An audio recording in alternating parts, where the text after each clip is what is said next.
Okay, let's pick up with our syllabus review by looking at the exams. So, of course, because the purpose of this course is to increase your understanding of mathematical concepts, the exams are designed to assess your mastery of the course content. And for these reasons, there are some things that you may not do. You may not use any of your own personal notes on the exams, have another person help you during an exam, or use technology other than the approved items below. What you may use are any calculator of your choosing. Microsoft Excel, that's actually required. You need to be using Microsoft Excel to do the statistical calculations. Formula sheets that I provide and my provided scratch paper. So I will provide you with any formula sheets and scratch paper that you need. You just print those off or have those up on your computer, and that's all you need to be taking the exams. Now, as far as exam proctoring goes, of course, academic integrity is very important. Cheating is never okay, and Heartland takes that issue very seriously. Because we are still experiencing limited time on campus, and because this course is solely online, some exams will be proctored and some will not. There are 2 proctored exams, and you can see here which ones those are. So there's the Module 1 exam that is not proctored. The midterm is, Module 3 is not, and then the final is. So they go back and forth. What you will also notice is the time limits. So on the unproctored tests, because you can take those at any time in a whole week window that works for you, they're a little bit longer of exams because I figure you can find a 2-hour window of time, sometime on your own time in a whole week. Now, because of the 2 proctored ones, you only have a couple options to be meeting me on Zoom. It's much more restrictive in that way. I've made those exams much shorter, and I am only requiring you to be available for a 1-hour time frame 2 times throughout the rest of the semester, okay? So when you're taking the proctored exam, the main choice is that you are going to take it proctored during my Zoom. You're going to join my Zoom during one of the available slots that I give you.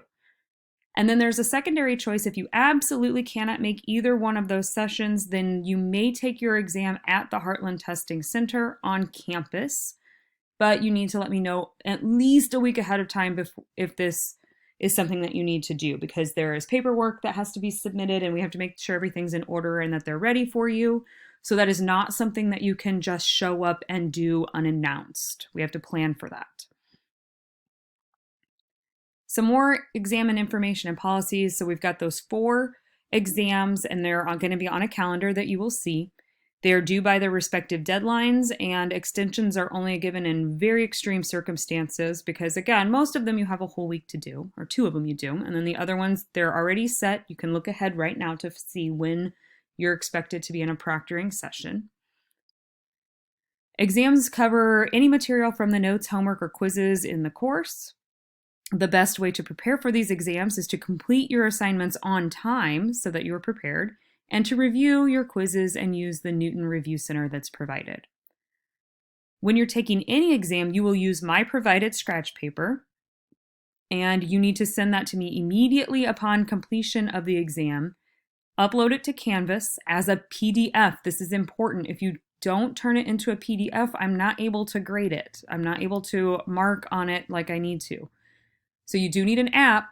Again, Camp Scanner is just an option, but you do need an app that will turn your documents into PDFs. And you can click on these links for more help doing that.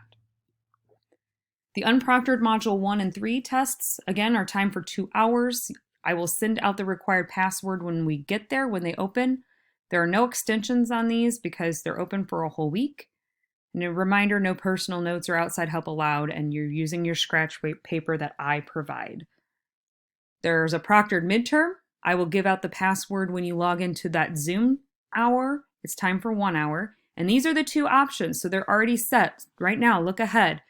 Sunday night, October the 17th, we've got an 8 to 9 p.m. time frame, so a weekend evening hour. And then the next Monday, October 18th, from 11 to 12, so kind of around that noon hour lunchtime. Maybe if you absolutely must, you can take a long lunch that day. And same rules apply other than that. And then as far as the final exam, it works exactly the same way as the midterm. It's proctored via Zoom. I will give you the password once you log in. It's comprehensive, so there will be material from the whole course in it. Time for an hour, and these are the 2 dates for that. So it's the same Sunday night hour and Monday morning, or Monday, late morning hour.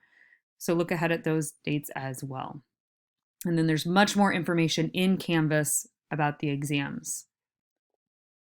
When you're logging into the proctoring Zoom sessions, you are going to make sure, these are some examples, you're going to make sure that your camera, your phone is set up so that I can see you, I can see your computer screen, and I can see your calculator and your formula sheets, your scratch paper, anything else that you might have out. So these are just some ideas for what you are going to be doing. So you do need 2 devices. You need your computer that you're taking the test on, and then you need either a phone or a tablet or something to act as your camera. There are academic integrity consequences, just like any other course, that if you were found to be in violation of the proctoring rules, of the testing rules about getting outside help or anything like that, then it could be a failing grade of the course. It could cause withdrawal from the class, and that could affect your future financial aid. So we just want to avoid any situation like that. As far as withdrawal, I have the same withdrawal policy that is all standard across campus, which is basically whatever the equivalent to 2 weeks of missed classwork would be, which for me, each week is worth 2 points. So it would be 4 absences would be 2 weeks of class missed. And you can be withdrawn all the way up until November 9th if you go over these 4 absences.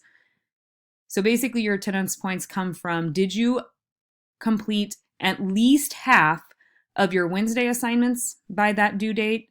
And then the second one comes from, did you complete at least half of the Sunday assignments by that due date? So you could get 0 absences in a week if you do everything on time. You could get 1 absence if you miss some, or if you miss more than half from one of those, or if you don't do anything on time for that whole week, then you could get 2 absences in a week.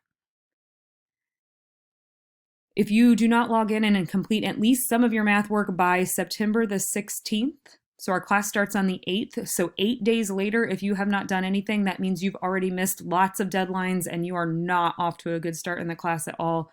If you have not done any work by then, you will just be dropped and get a refund for that course, because that is too far out to expect to be able to bounce back from that. Just some important dates. You can look at that later. And then I'm going to quickly kind of show you what the schedule looks like. This would be something, if I were you, I would print out the whole syllabus and just have it available. If you're not going to print out the whole syllabus, you might want to print at least this calendar out. I find it, I like to mark things off, so I would mark the weeks off as I go to make sure that I'm completing everything on time.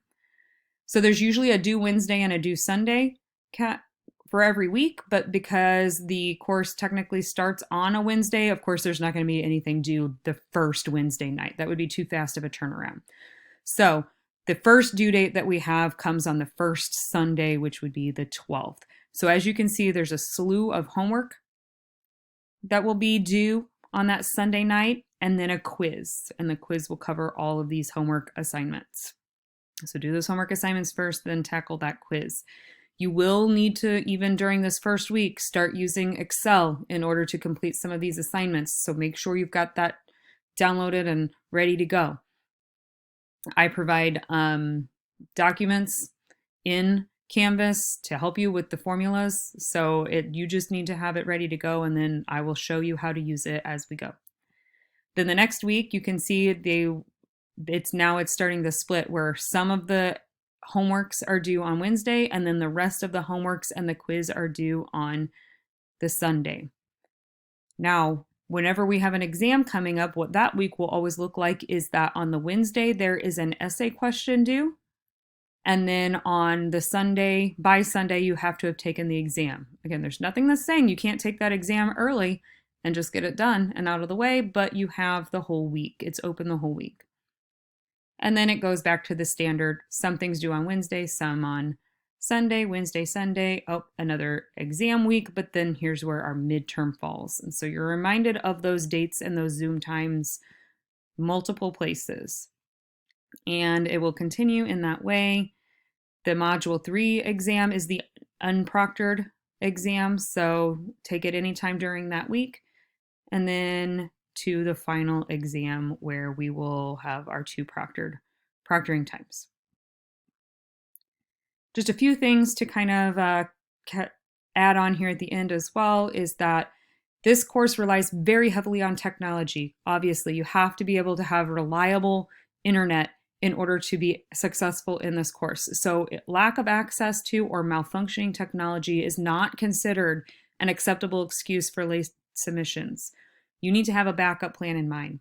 So if your Wi-Fi at your apartment or your house is not working or something happens, have a plan. Do not just do nothing and then say, my Wi-Fi wasn't working, can I have extensions? Because you're going to get a no from that. Can you go to your neighbor's house? Can you go to a friend's house or your mom's house? Can you go to the Heartland Library? Can you go to the Math Success Center on campus? Have a plan for if your stuff breaks, what can you do? And the rest of this is just the Zoom statements, which again are standard. Every course has these now since so much stuff is done via Zoom, which basically says that I could record Zoom sessions if I wanted to, and if I did, it would only be available for view inside our course. But I don't plan to do that. Since we don't meet synchronously, I don't have any reason to record anything that we do over Zoom personally, just me and a single student.